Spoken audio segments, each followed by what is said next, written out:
Less than 18 million people and more than 116 million livestock like chicken, pig and cattle. The Netherlands is the second largest exporter of agricultural products in the world, and half of its land is devoted to agriculture, an agri-food superpower despite its tiny size, which could turn into a problem for emissions, including nitrogen, a chemical element that in high concentrations is dangerous for nature and water quality.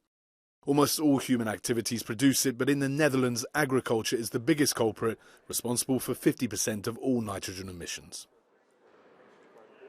Basically, there in the Netherlands, there are two big reasons why we have a nitrogen problem. On the first hand, we are a very densely populated area, and we have the most dense livestock concentration in Europe. And on the other hand, the Netherlands has taken a rather strict interpretation of the European Habitats Directive, which stipulates that for every new kind of activity, we have to realize nitrogen reduction elsewhere. The previous government set a goal of halving its emissions by 2030.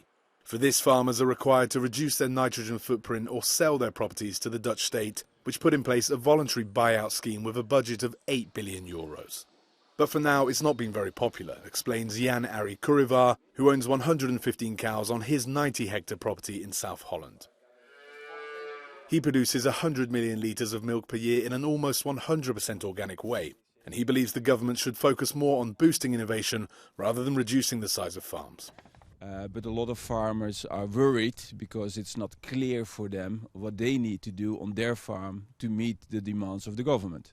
I think there are also possibilities to reduce emissions for dairy farmers as well, if you can help them with the funding to reduce that with technological innovations. We do not have that type of measurements yet.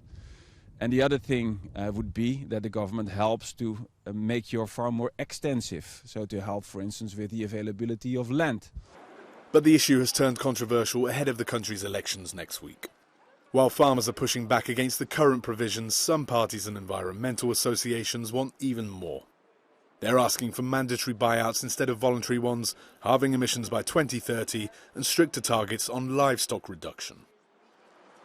We demand that the government helps farmers make the transition to ecological farming with 70% fewer animals in 2030 and 80% fewer in 2050, and actually helps farmers or helps, the market set up a system in such a way that the farmer also has a good income, producing like food for humans instead of a lot of food for animals. Le preoccupazioni di ambientalisti e agricoltori si faranno probabilmente sentire nel voto del 22 novembre e sono destinate a influire sulla composizione del nuovo Parlamento olandese. Vincenzo Genovese, Euronews, L'Aia.